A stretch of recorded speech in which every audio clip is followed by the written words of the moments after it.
Good morning. Ngasigi card ki message yung minarase. Ngasi sabon se numit ko. Sabon se numit ki number harase. Hamada number se 25 lere to ka kala na hangkapan gumba kai gumba to minus sina bibe ko. Aduga amana chak thong bala sum hape ya base yellow color ki chaba ya pa pot haina haragadi machuni khangde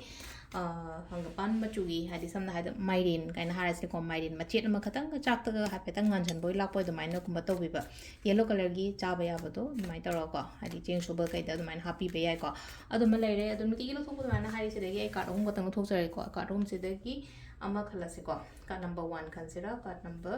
2 consider natraga card number 3 consider ama khanbira se ko hadi first card second card and third card ko hadi first card khan banga yenga se ko aham bagi oina sila ise ko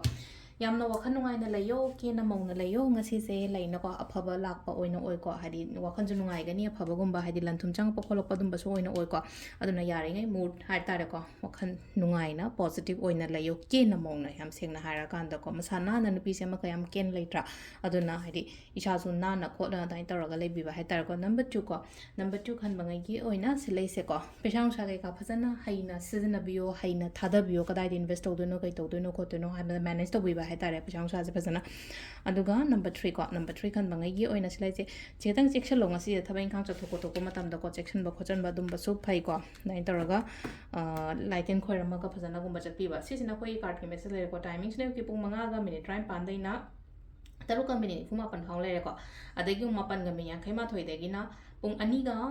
minute kun mari phang le re aduga nung da waram gi na ahum ga mi yang khai mari degi na nung dang gi ni pan ga minute kun doi phang le re ko aduga ahing gi na trama thoi ga minute ku ma thoi de na baro ga mi yang khai phang le re ko aduga nungdang athengba nungalam dai gi harasne ko aduna pung ani ga minute tram pan daina pung manga ga minute tara tare phang le ko sisina khoi gi ngasi gi oina afaba timing ko adu sagon sen oibani sagon sen gi khoi sum tawba ya ba se belief ritual gumba kai gumba tawba ya ko pesang sa gi gi na haraga di belief ta pesha gumba iraga khoi phone cover maning da kai da ina mama sum ha ke adum videos sum ai hoji kan ni amu repost ti tawdre ko adun haidi sagon sen oibani sagon sen me ta haidi money ball sembo oiro belief rituals oiro belief ta haidi burn tawra kholaga adum basu yai ko kasu kai di ko haidi purnima tha si gumba kai gumba